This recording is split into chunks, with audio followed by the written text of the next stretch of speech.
Hi, everyone. We are so excited today to have with us actually a legendary icon in the retail and video industry. Mitch Lowe, welcome, and we're so excited to have you. Thank you very much. You're most welcome. I'm sure like everyone knows who's Mitch Lowe, but just to give an introduction, he's the former CEO of MoviePass, former president of RedBox, and co-founding executive of Netflix. Mitch Lowe, we're so I'm personally very excited to have this chat with you, and I was looking forward to it actually since the week.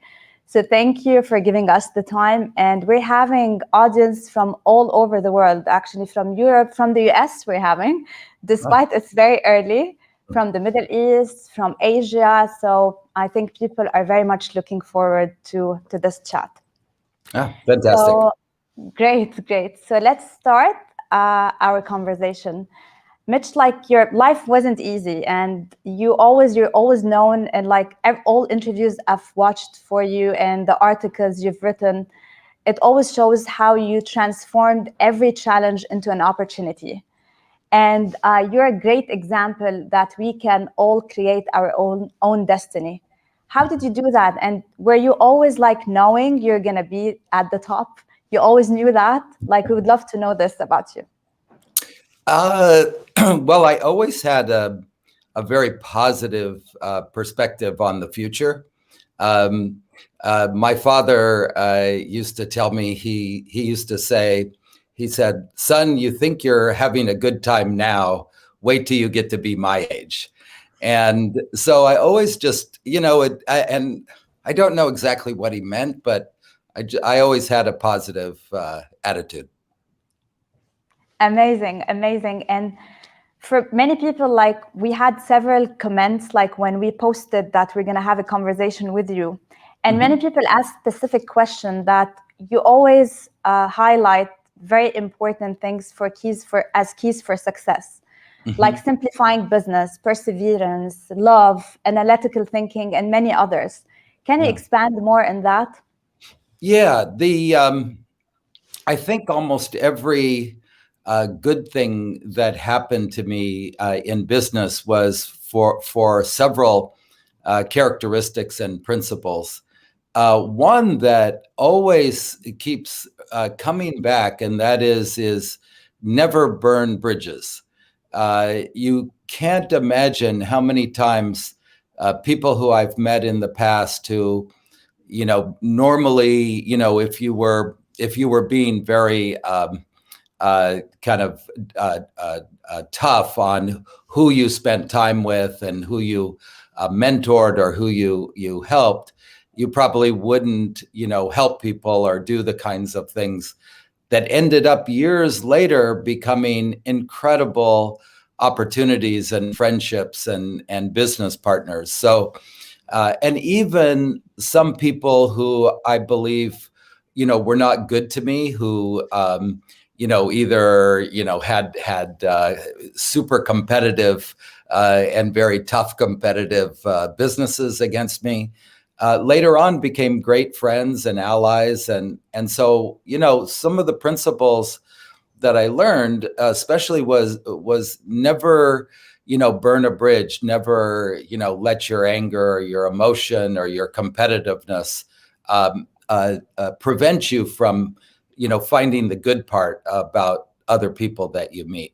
It's because you always hear, perseverance is important, and while it's true, it's, we hear that too often.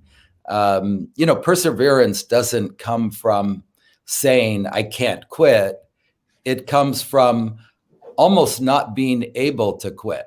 It's like there's something inside of you that just has to complete something or see it to the end or pivot or figure out a different way to accomplish what you want. It's not as simple as just the word of perseverance. So that's important as well. I think also you can't, at least I have seen many people succeed without this characteristic, but I don't know if they're all that happy with their success. And that is caring about other people. I have found as a manager that the most important characteristic I have that helps me create partnerships with people is that I truly care about their future. You know, and it's not, you know, so much monetary, but it's I care that they have a happy life and that they're able to take care of their family, and I think that's a really important characteristic. Amazing. I think this is a true example of unconditional love, like in doing everything you do. That's awesome. That's awesome. Mitch, moving to MoviePass, there were lots of challenges with MoviePass, and I think like the challenges continued until like very recently, June Right. 2021. Yeah. Do you consider like what happened is a failure, or do you consider it's an opportunity? Like if you can tell us about the whole experience. Yeah, well, it's definitely both, both an extreme failure and but a big learning experience. It was there was it. I like to think of it as a period of time where I forgot all the lessons I had learned in the past, and what in hindsight, what I see happened is I not only myself, but I and others got caught up in this amazing growth trajectory.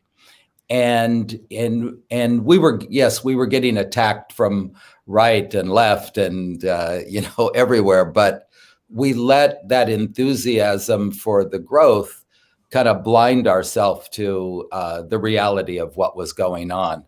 So it was a great learning experience for me. It was a very sad thing for me personally. I made lots of mistakes, and so I'm hoping, you know, sometimes I think that we need to live a little bit longer than 80 or 90 years, because sometimes you need to make a couple mistakes to learn, and then to take that learning and turn it into something good. So I'm hoping I have the opportunity to take all those lessons and do it better next time.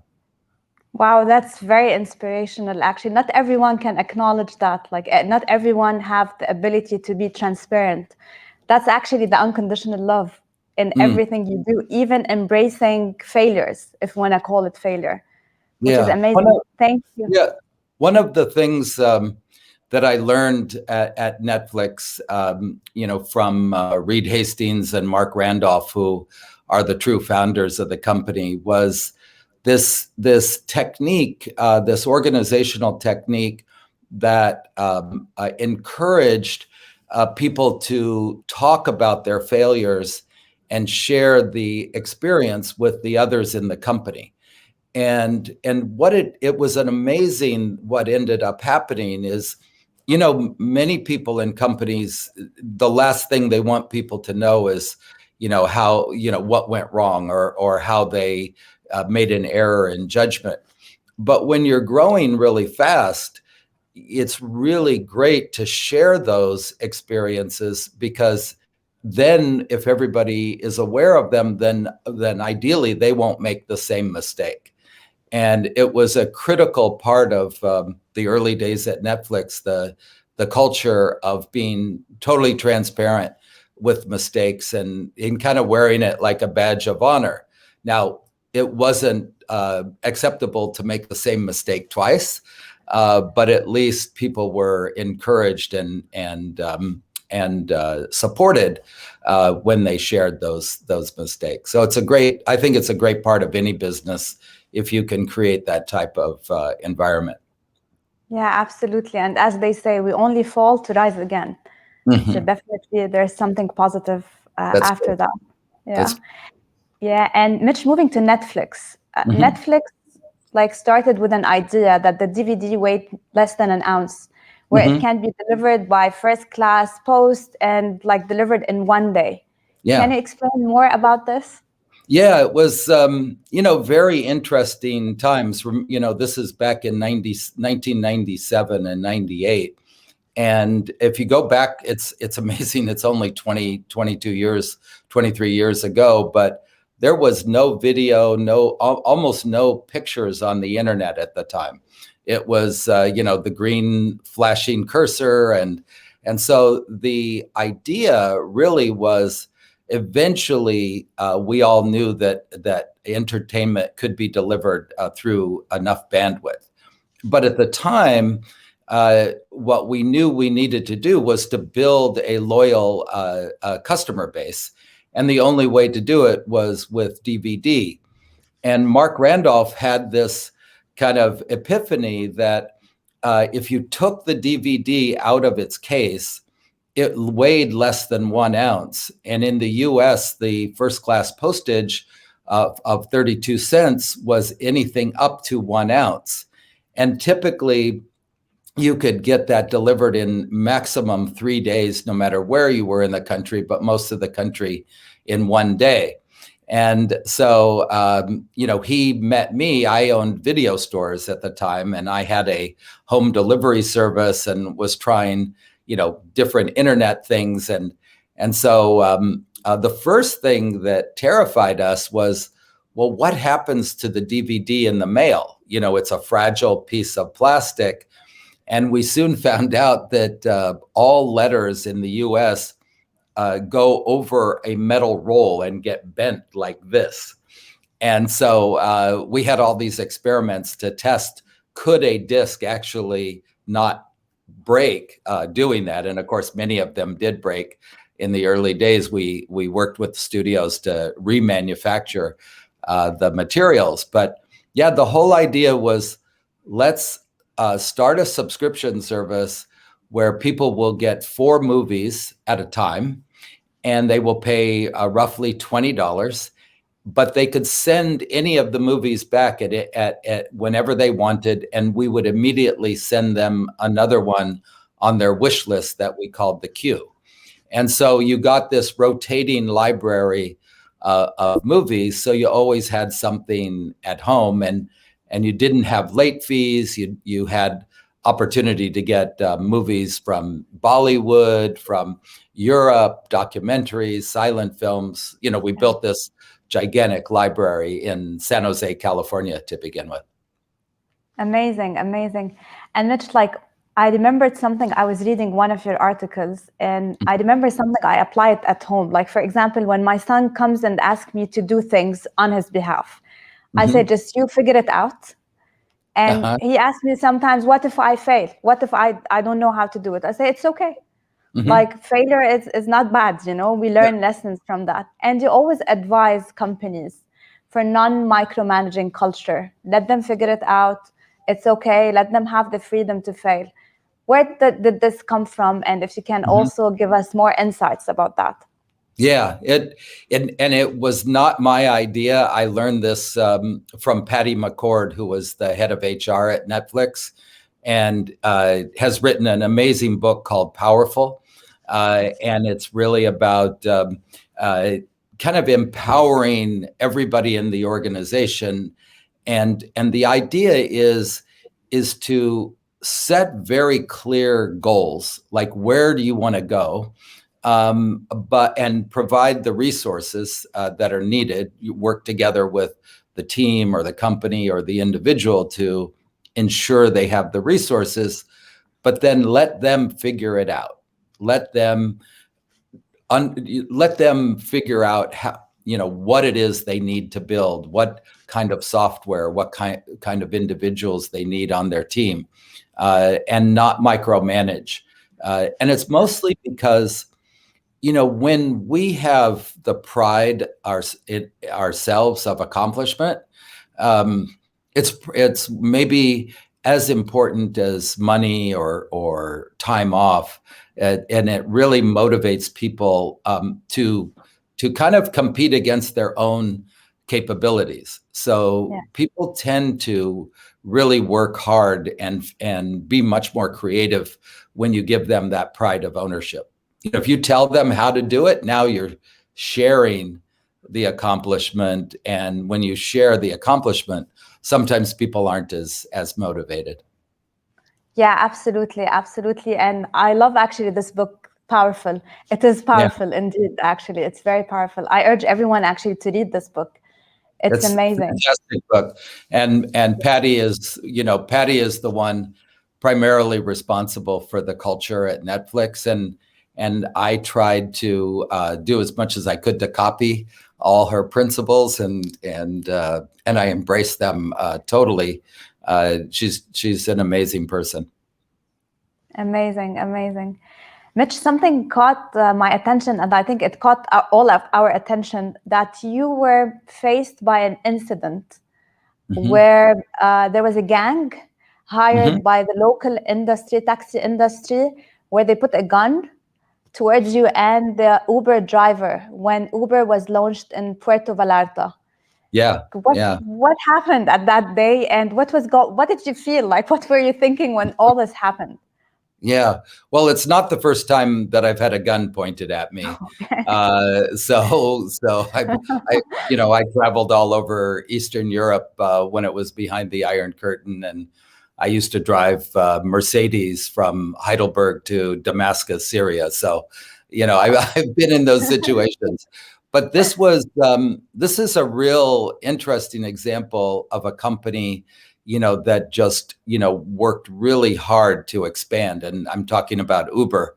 They just never gave up. And in Puerto Vallarta, well, like in many cities around the world, the taxi industry, and by the way, this is true for almost any industry, a new startup that's innovative and figures out a new way to do things always encounters the kind of the status quo leader who tries to stop them. And those are the companies that should have done the innovation.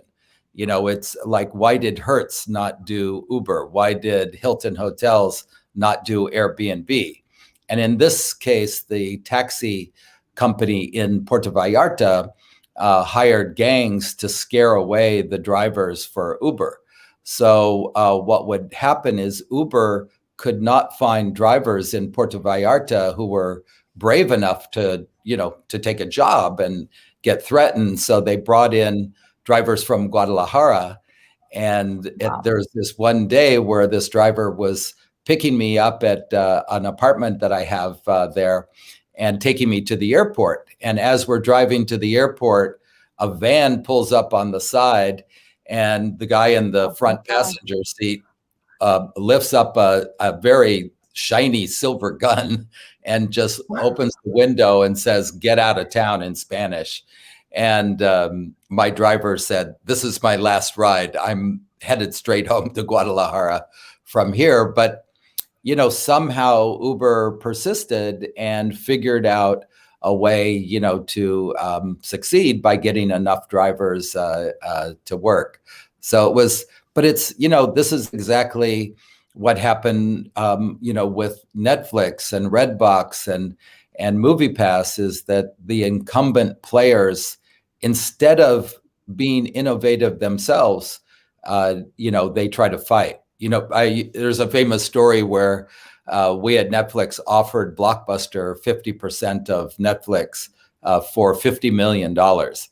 And by the way, we were willing to negotiate. That was our starting price. And they said, "Why should we do that?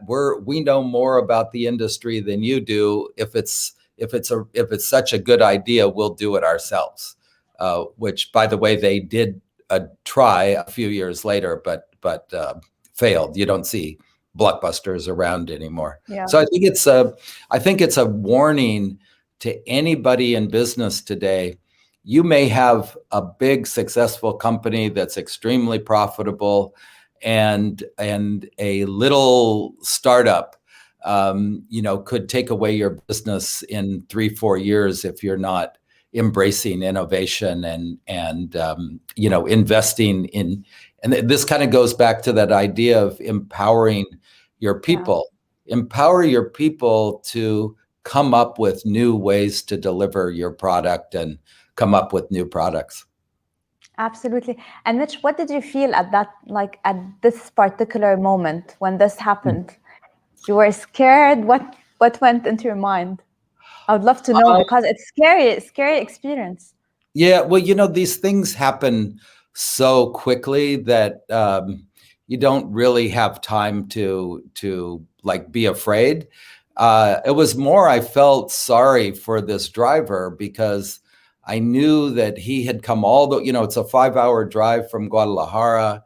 I'm sure he was trying to take care of his family. So it just seemed it reminded me so many times big companies or the incumbent players try to prevent innovation.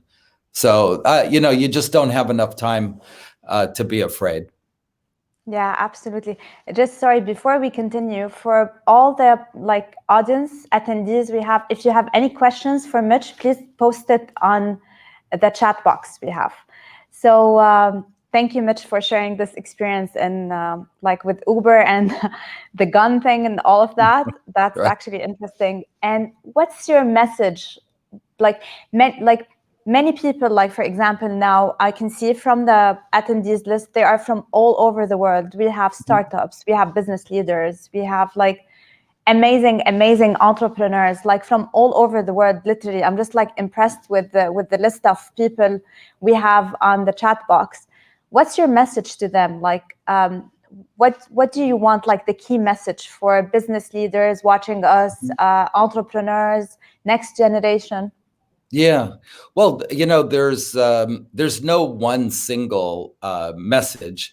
There's a lot of things that I think are important if you are an entrepreneur or a startup leader or the leader of a big company. And that is really think about how you're going to create a culture that is going to encourage innovation. And not only does it make the work more fun and more enjoyable, but it actually can kind of surprise you what your people can do if you give them that latitude. And innovation is really difficult because it oftentimes takes resources away from the job you have to get done today.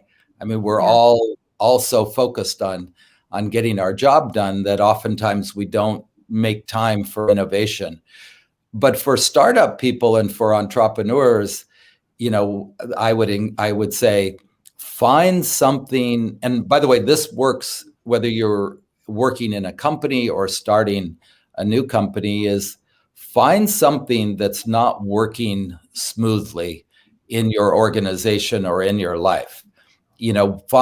For example, if you're working in a big company and you support another team, is it taking you longer than it should to provide them the information they need? How are you forecasting in advance what your other teammates need from you? Yeah. And so, and be innovative when it comes to the process of your company. And for startups, find something that's not working, no matter what it is. It's, when you go to the airport, why do you have to carry your bags around? Why, when you return a rental car and then you have to cart your bags to there's so many things that don't work. And we have so many technologies now that can solve those things. So I think, to me, that's so fascinating, just to solve problems. Absolutely. And Mitch, for our last question in our chat, before we take the audience questions, what would you like to be remembered for? I would like to be remembered for being an inspiration to young people to kind of start their own company and be successful. Yeah, you are an inspiration, actually. You are definitely an inspiration, big time. So you have no idea. Once we posted that we're going to have this chat with you, you have no idea. And the appetite, people were going crazy. They want to register. They were so happy. So you are already an inspiration. And I'm personally very inspired by everything you've done. And I'm learning a lot from you. Thank So you. thank you for giving us the time. We're going now to take questions from the audience. We have actually very interesting questions, and I'm going to come closer because I have vision issues to read it. So there's a question from Pedro Pereira. Okay. Do you think UAE has big enough market size for launching? Sorry, just one second. Okay, do you think UAE has big enough market size for launching breakthrough B2C digital services? I do. The market size continues to grow. I saw recently that there's a new program to grant golden visas to thousands of engineers that will bring more consumers, but also more innovation there. I think and the Emirates is a great launching pad for the rest of the MENA region. What you get started in the Emirates, can work in many other parts of the MENA and even farther in Africa and Asia. Yeah, absolutely. Thank you so much. Another question from Gregory Jasmine. What is more important, culture or execution, or both, and why? Yeah, well, one doesn't work on its own, so it's definitely both. Oftentimes I see companies or businesses delay until they have all the right information, and executing and kind of taking an agile approach to executing is super important, because you never will have all the knowledge or data in advance. Culture is what allows you to pivot properly. Culture is what gives you the understanding of what data is important to act upon. And part of culture is, and I can't stress this enough, is knowing your customer and knowing your product just like a customer. In other words, use your product, order your service, and find out, what the customers are experiencing so you can fix it. I love that. I love that. So there's a question from Aman Nayar. Hi, this is Aman Nayar from India. My question is that over time, businesses have moved away from conventional business thinking to profit and cash, to valuation and meeting numbers through cash burn. How long will the businesses be driven by raising investor money and cash burn? Yeah, well, having been part of all that trend, I would say it's not a good characteristic to. It's almost like, it's not. There's many parallels. Many people have bought properties that have a negative cash flow, but the valuation continues to rise, and that offsets that cash burn. And businesses have the same. But, in many cases, it's in the billions of dollars. Spotify spent, I believe, $8 billion before they became profitable.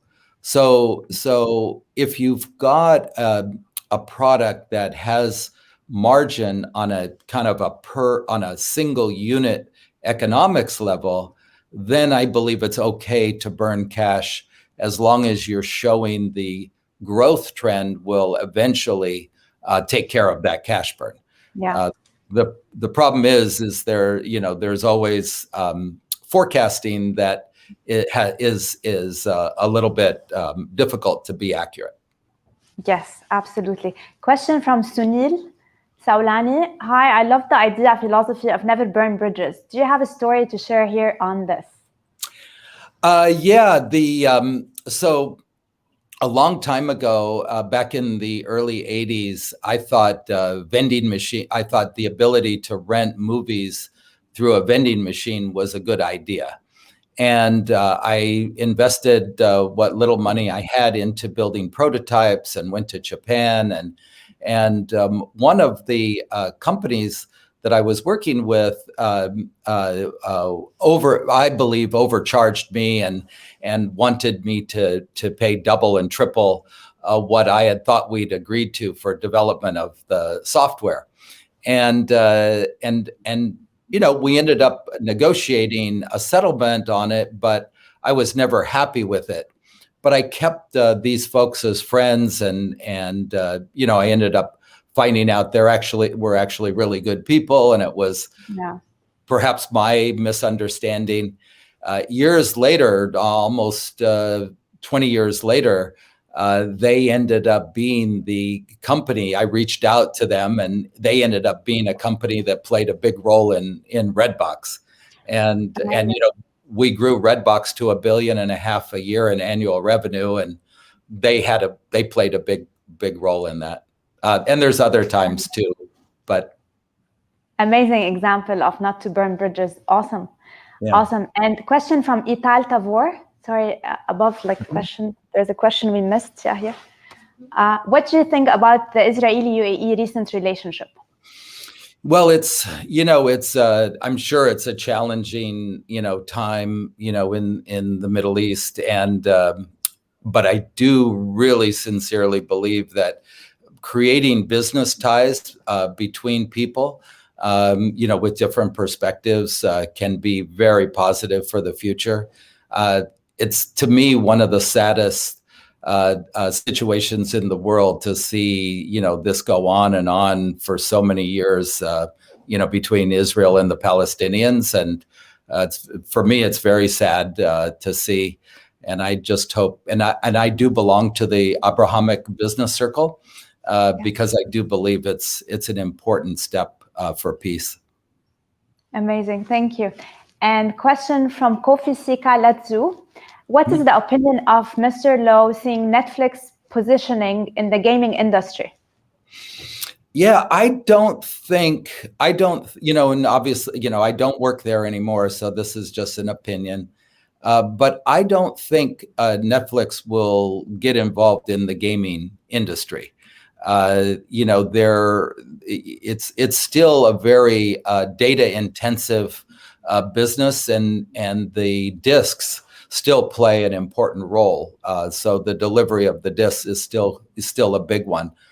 My former company, RedBox, is big into the game still, but it's through their kiosks. The big opportunities for streaming media going forward the big one is sports. And that's a big question mark where that will go. There's another big trend of advertising supported subscription, what they call AVOD. And so I think those two things are the kind of the big future. Netflix really had a great philosophy for the entire time it's in its existence, and that is only do that one thing we can do better than anyone else. And I think when a company focuses on their strengths, then they don't worry about the competition. They just worry about making themselves better. I think that's important. Thank you. Question from Gregory Jasmine. Do you think it's possible to build a Netflix or Uber-like company in this region? I do. I love I love media, and what's really fantastic to see all around the world is the unique interests in each region.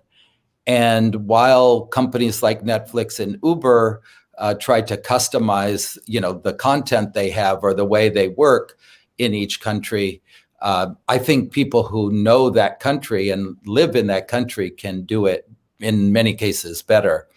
And, believe it or not, you might think there's tens of thousands of movies on Netflix. There's only 14,000 movies and TV shows if you take the whole world. But in any one country, it might only be 7,000. And so, local, and I'm not suggesting compete against Netflix or Uber with trying to be the same as them, but having a special localized content streaming service, I think works in many places. I myself subscribe to several localized streaming services, one in Eastern Europe called MHZ Choice, which is great kind of documentaries and dramas and murder mysteries that take place in Eastern Europe. So I think there's room for local companies to compete. Yeah, maybe you should think actually of doing that yourself, like to help local companies in that. Maybe this is like, yeah. Yeah. Well, we hope, we just did the Monte Carlo Streaming Film Festival, which was the first festival to acknowledge that we get our content mostly through streaming these days. And it recognized TikTok content and YouTube content. And we're hoping to be able to bring that to Dubai in the near future. Yeah, I hope so. Great, yeah. Great. Another question from Sunil. What is one book which has made an impact on you other than Powerful, which you mentioned? This is a short book. It will seem strange, this book, but it's called The Secret Life of the Pronoun. And of course, pronouns, he, them, it, etc. And it's this research on our individual use of pronouns versus the proper name for something or someone. And I would encourage everybody to read it. It's not long. It explains, it's a way to, when you listen to someone, you can immediately determine whether they respect all people. Warren Buffett had this great technique he used for when he would think of hiring someone. He would take them to a cafe near his house in Omaha, and he would watch how they treat the wait staff, the people who are the woman who's taking the order and bringing you the food. Amazing. And if they didn't show the same respect for them as they showed for him, he never would hire them. And this, after you read this book, you can use the techniques in the book to kind of get to the same understanding of the people you're interviewing or working with. Okay, great, Sunil. So you have to order the book now after this interview. Right. And we have a question from Muna Parikh Nicholas. Just Muna is our investigative journalist at Capital Club. She's an amazing person and the brain behind what we're seeing today and all the amazing questions. So Muna is asking, can you share with us your next entrepreneurial plans?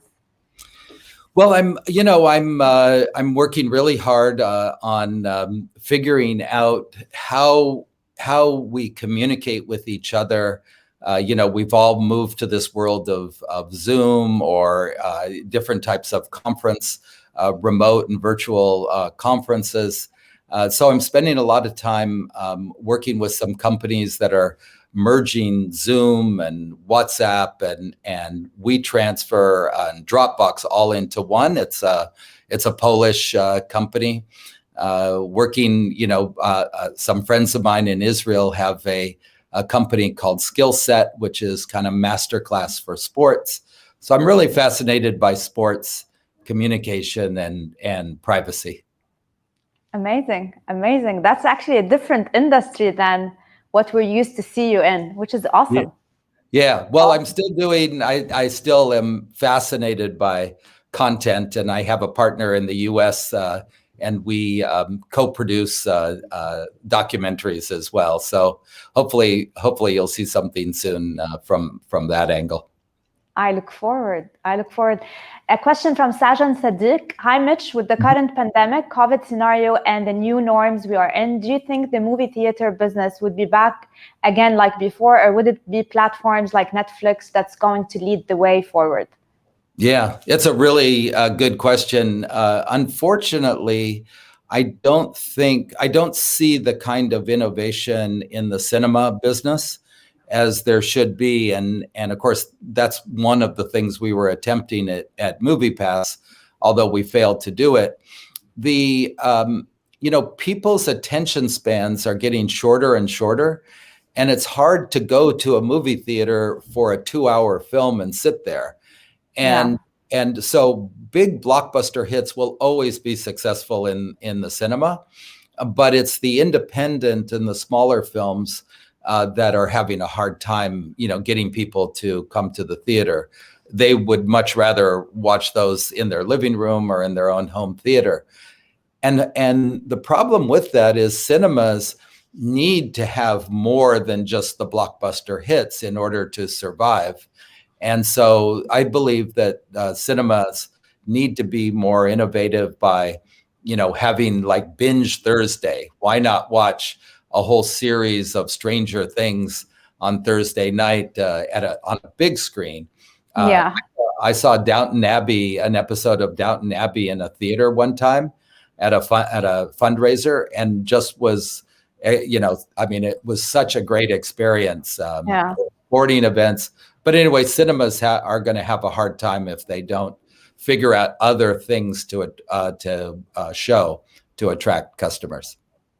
Super. A question from Alex Jackson. Hi, Mitch. What's your thoughts on the current investigation into Google regarding transparency?